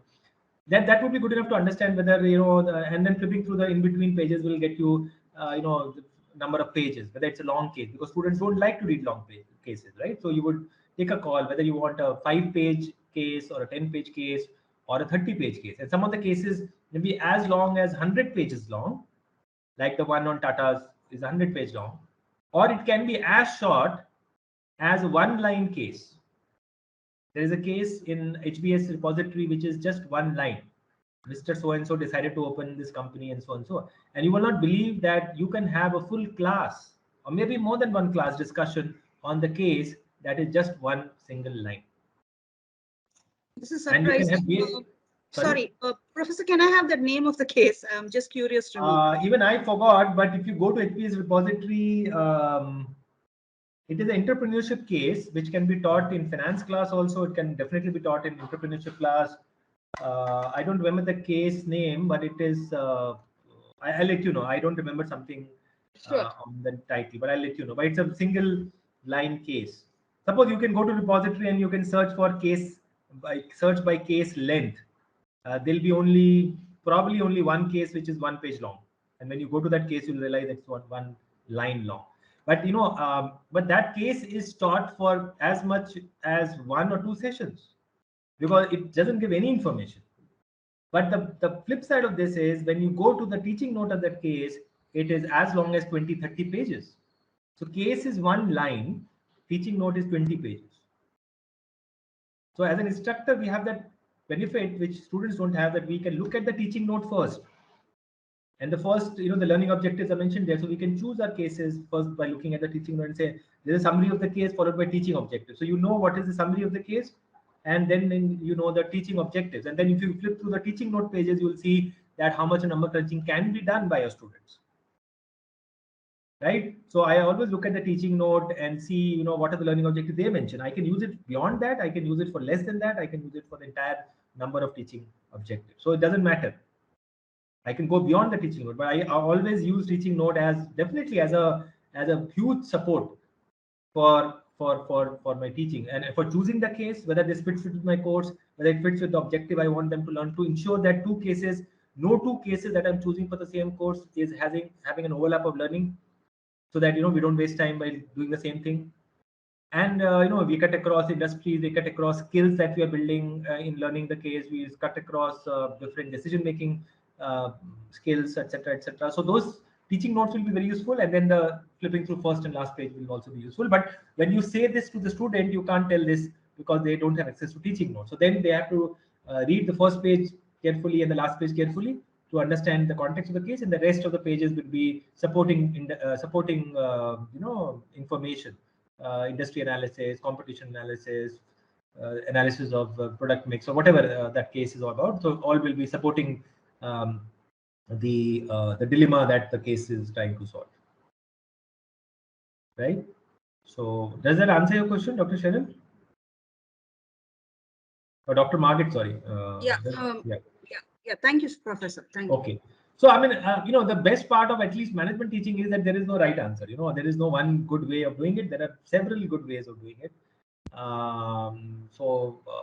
That can also be there. But one thing that I've seen with our Indian students, I've never taught abroad, but what I've heard from students in good business schools abroad, and when we see good students in Indian business school also, our students are often not well prepared in the class. And this is the problem that we face. A huge amount you will face. Those of you who are teaching undergraduate, I don't think 90% students don't read the case when they come to the class. We see this in the second year MBA classes also. 90% students don't read the case at all. Most of them may not be even aware which case it is. Right? They'll ask their neighbor, kaun si case ki baat ho rahi hai? And then they'll probably wonder when were we supposed to read it and all that. So this is a big problem, which is an entirely different problem than what we are discussing right now. That if the students have not read it, many times some of my faculty colleagues teach small cases because in case students have not read it, they get time in the class to read it. And I generally don't do that because it's a waste of class time. But many times you can choose short cases because that students will not read, and therefore you give them 20 minutes to read the case. Which is not really a good thing because they have no time for analysis, and the entire 20-30 minutes goes in them reading for the case and all that. This happens a lot in training programs with me, that participants are just come here for vacation, they have not read the case, and I go into a class and they say, we have not read the case, sir, what do we do? And then we say, please use the first half an hour to read the case, and then that half an hour goes away. But that luxury you may kind of give in training program because there are some kind of executives who have more luxury of taking liberty. But maybe we can't give liberty to our MBA students because we are trying to tell them that this is not an acceptable practice. Right. Other thing that I've learned about case teaching is that you should always challenge your students. Don't let them get away by saying anything. I remember one incident that happened with me when I was a student on that side, and there was a very senior faculty who used to keep first half an hour of the case discussion absolutely open. He will not give a clue as to what is going on in his mind, what he thinks about the case. He'll just say, he'll just pick up the people, students who have raised their hand, and decide himself which student he wants to give a chance. But once the student says, he will listen to it. He'll listen to everything that the student has to say, whether it's making sense or not, and he will not cut short the student. He will not give a value judgment that you're telling bullshit or stop this nonsense. He'll not say that. He'll listen. So one particular case happened, incidents happened where this smart student of ours was first to raise his hand, and he opened the case. And this is another interesting thing that, as an instructor, how do we decide who will open the case? So you have to be very careful. If you know your students, and who's a sensible guy, who talks sense, who doesn't talk sense, then you should always choose the student who is prepared for the case. Always choose him or her to open the case, because if a student who is not prepared is opening the case, then he or she will mislead the entire class. So in this particular case, when the instructor came, he chose this guy who raised his hand, and he said, okay, fine, you open the case. And when he spoke for 10 straight minutes. That student, 10 minutes non-stop. And we were all kind of bored at this. It was not ending. And when the student finished, the faculty said, can you make it shorter? And then the student went on to say it again, but this time it took 5 minutes. And then the faculty said, can you make it shorter? And then the student went on again, and then he finished this time in 2 minutes. And then the faculty said the same thing, can you make it shorter? And the next time the student said he summarized in 1 minute. And then again, the faculty said, can you make it shorter? And then ultimately, you know, after a lot of iteration, the student just said one line. And then the faculty said, if this is what you have to say, then why do you take 10 minutes? I don't know if that drives home that point. Does it click with you? I mean, as you know, what I'm trying to say. What I'm trying to say is that, you know, there's nothing as important as knowing what you're trying to say, right? In the sense that, you know, if the student knows what he is trying to say or what she is trying to say, you know, she or he might as well be able to summarize it in one line. First, you give your executive top summary that this is my point. Now I will expand for next 5 minutes. So time is a premium, right? We all know time is a premium. While we don't want to cut short our students, but students also would enjoy, you know, speaking. Some students will enjoy speaking a lot. If you don't stop them, they will never stop. So you have to, that brings us to connecting with the class control thing, that we have to be the one who decides, you know, who will speak, how much he will speak, and when he will speak, he or she. And this is another skill, you know, so what I learned from this incident, which took, you know, half the class time away, but it was a big learning, that a big signal to the class, to everyone in the class, that, you know, please be brief and to the point. You know, just because you love to talk doesn't mean you will waste everybody's time. Okay, so problem solving skill, communication skill, you know, is very, very important. Can we go to the next slide, please?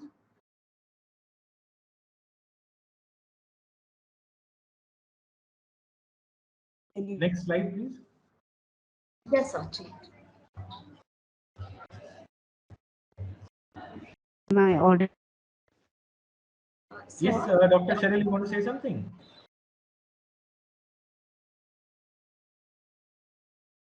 Class which is small, I want to identify who are slow, because by talk you cannot understand that they are slow learners. But is there any way that you have devised in your class to identify slow learners?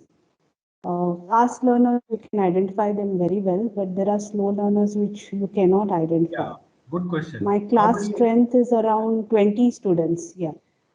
Yeah, good question. I mean, it becomes very important for us as an instructor to identify slow learners, because fast learners will probably also participate, may or may not participate, but you can make out. But slow learners are difficult to identify, and more importantly, it is difficult to make them participate, you know, or make them catch up with others. Especially with the, you know, in a business school MBA environment, you know, there is so little time for everybody, you know, for students, for instructor to, you know, hold the hand of the slow learner and make him or her, you know, learn the, go through the learning. So it's, you know, and that is, you know, part of the process that, you know, and it's partly fortunate, partly unfortunate that we treat them as adults, we treat them as independent people who should be taking the responsibility of learning, and we can help them if they come to us. If we identify, we can tell them that we are here to help them. I mean, I don't know if it is helpful for them, whether knowing this enough is good enough for them that they can approach us if they need any help. So the first challenge is to identify the slow learners. The bigger challenge is what do you do with them after that? That's assuming that the slow learner wants to learn, you can still do something by giving time after the class. But if the slow learner is disinterested, or he or she has a different problem, then, you know, for example, a lot of challenges also, if some of your students are DA students, differently abled students, dyslexic students or low vision students, especially those who are dyslexic, they are naturally slow learners. So we need to give them more time. We have to also make sure that affirmative action is taking place in the class also by giving them opportunity to speak and let others listen to him. So I remember there was one student of mine who was not really dyslexic, but he used to stammer a lot. So when he spoke, he said one syllable 20 times before he moved to the next syllable, and it sometimes became funny, sometimes it became annoying for everyone, because, you know, he's not able to complete sentence in 5 minutes. And then, you know, if you allow him to keep on speaking, you know, we really don't know how long it will take and whether you know, it will be something which will contribute to the class. So there are ways of handling that. You know, you don't totally shut him off, you allow him to speak, but many times you can be more tactful than that and say that, you know, he can write something as a CP and maybe pass it on to the neighbor to speak up. to save time, or give it to the instructor that this is what I want to say. Why don't you read it out in the class? So there are many things to do that. The question is how much are we ready to walk the extra mile for including them in our learning environment, right? Also, another skill that we must teach our students is not just about teaching marketing and teaching finance, but cases are an interesting tool to teach them a lot of things, a lot of skills. For example, asking the right questions. Asking the right questions, because that will determine whether they have a thinking, that the thinking process is improved, that they learn to think as managers, that they learn to think the way that they have a skin in the game, that they have a stake in the decision. Many times students will say, do this, they should do this, they should do that, they should do this. It looks as if that you have no stake in the decision. Who are they? I said, there's no they here. You are the one. What you should do, you tell me. Right? So they have to be told that, that you are the manager and you have to take a decision. You can't just give gyan as to, they should do this and they should do that. You have to do whatever has to be done. So ask the right question. I mean, they should ask the right question. I mean, assuming that they have somebody to answer them. Suppose you don't think that the critical information is missing, then ask the right question. I remember in HPS training program, we had a case, and we were given a case and we were asked particular questions. And part of the learning was, what question would you ask to get the information that will help you to solve that problem? And the instructor there is waiting for you to answer the question, to ask the question, and he will answer. But he will not say whether this question is a good one or relevant one or not. He will only say that whether this information is available with him, then he will give it to you. If it is not available with him, he will say, I don't have the information.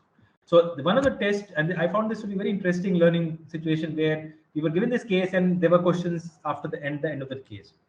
Now you have to decide whether the information in the case is good enough to solve that problem. If not, you ask for the information. An instructor will say, I have this information, here it is, or I don't have the information, sorry. And then he'll wait for you to ask the next question. There are 90 students. Sometimes, it can be made public so that students know what is the right question or what is a useful question to ask. Or sometimes it can be just you go to the instructor and just quietly ask, I want this information. Is it available? And if it is there, he'll give it to you. Then others will not know whether this was a useful question or not. So that way you can also make it a private this thing. Okay, can we go to the next class? Next slide. So yes, there are many learnings that can be driven through using the cases. It's not just functional knowledge. It is about skill-based knowledge. So this is what we just discussed, that we should tell the students how to read the case, right? Because and in our institute, we have a case orientation class which runs for almost 3 hours, where we tell them, what is the case, how to read the case, how to seek information in the case, how to analyze the information, how to present, how to structure your thinking, and all of that you see on this slide are primarily some instructions that we give it to them in the initial days when they join the program. How should they prepare for the class and so on. Can we go to the next slide?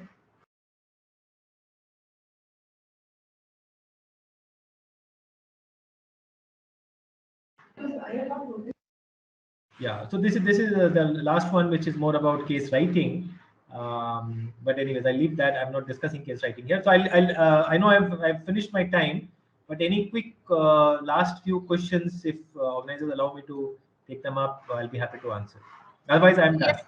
Yes, sir, you can take it up. Participants, if by chance you have any questions, kindly raise your digital hands. We will give you access to unmute. And you can also write your questions in the chat box.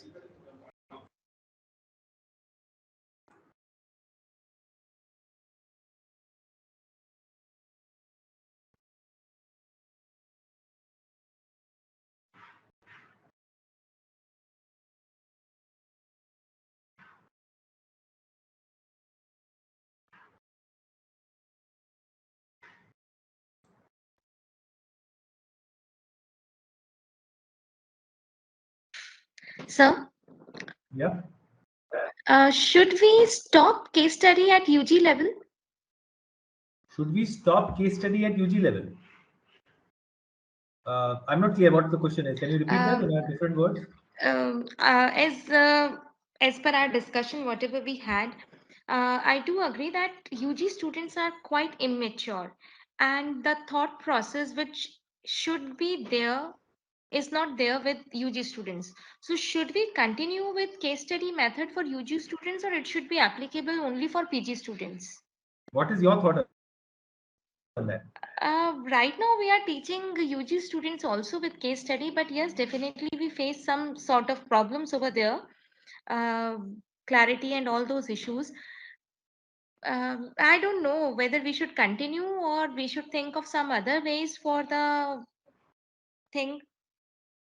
Yeah. See, one reason, I mean, very interesting question, very relevant. Even though my experience of teaching UG student is almost nil, because all these 11 years I've only taught postgrad students, PG students. Maybe once in a while, in some external institutes, I may have taught some UG students. But I don't have a lot of experience. So I'm not coming from experience side. I don't have much. But my hunch is, a lot of my friends are teaching in private universities like Bennett, or other places where they are teaching, Shivnadar and other places where they have a lot of UG, OP Jindal, where they have a lot of undergrad students, where they tell me that that this is one problem. But there are few programs like in IIM Indore, IIM Rohtak, IIM Bodh Gaya, Jammu, where they have started 5-year integrated programs which take entry of students at after the class 12, which is undergrad. The first 3 years is BA in management, and followed by 2 years of MBA. So that's a 5-year integrated program. So we are seeing a lot of IIMs where they have started recruiting or inducting students at the undergrad level, UG level. First 3 years is UG degree, followed by 2 years of mainstream MBA.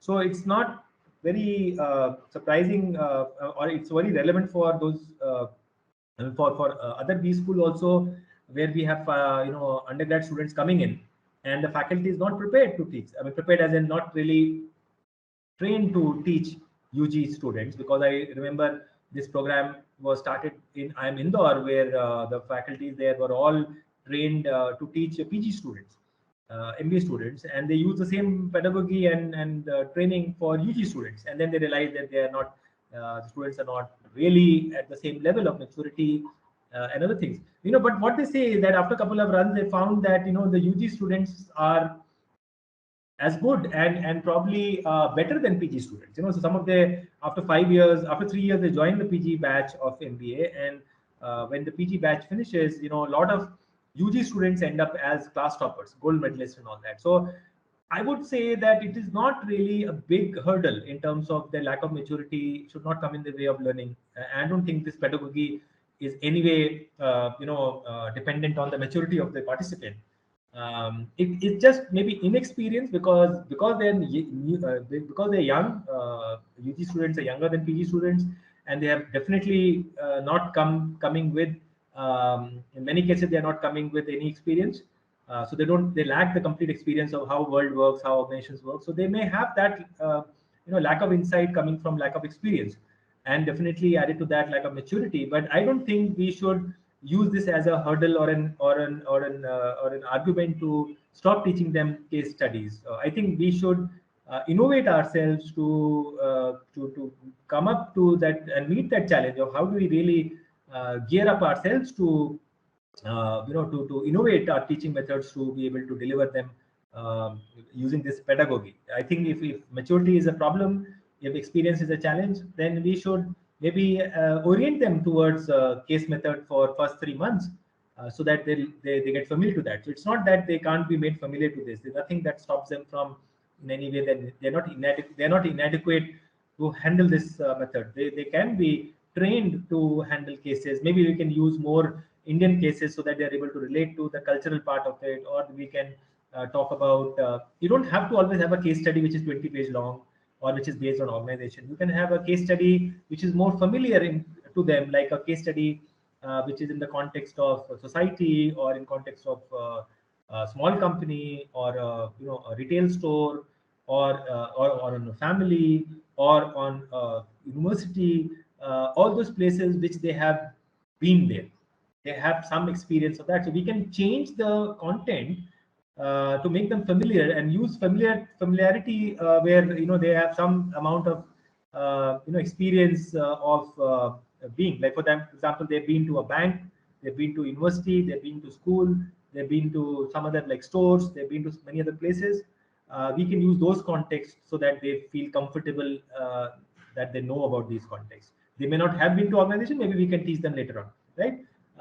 So does it make sense? I mean, so what I'm trying to say is that we have to change in order to gear up to the participants. Does it make sense? Thank you, sir. Okay, so thanks a lot. I don't want to take up too much time. I'll thank the organizers again for inviting me, and thank them again. And thanks a lot to all the participants. You've been a wonderful audience, and I look up to to meet you sometime again. Thanks a lot. Thank you so much, Dr. Ramendra, for this wonderful delivery session. I understood that we started with some technical glitch, but you made it to the expectation of the participants. No, please, we understand for that. But Didi, you made it all up to the expectation, more than the expectations of our participants. Thank you so much for accepting our invitation, Dr. Ramendra. Thanks a lot. My team has planned one, I think, some formal vote of thanks for you. So they will give just a second if you can. Sure. Yeah, thank you. Thank you, ma'am. On behalf of AICTE, Atal Academy and St. Joseph College of Commerce, the organizing committee extends our gratitude for taking time off in sharing your thoughts on the case study analysis method in classrooms. I'm sure the sessions has enriched our thoughts in various ways in bringing a case study analysis into teaching. Dear participants, please note tomorrow, the next session will begin at 11:45 a.m. Kindly stay online while the next speaker joins the session. Thank you, sir. Thank you, participants. Thanks a lot. Kindly wait until we start the next session. Thank you, Professor Ramendra. Looking forward to have you for more sessions at St. Joseph's College. Thank you.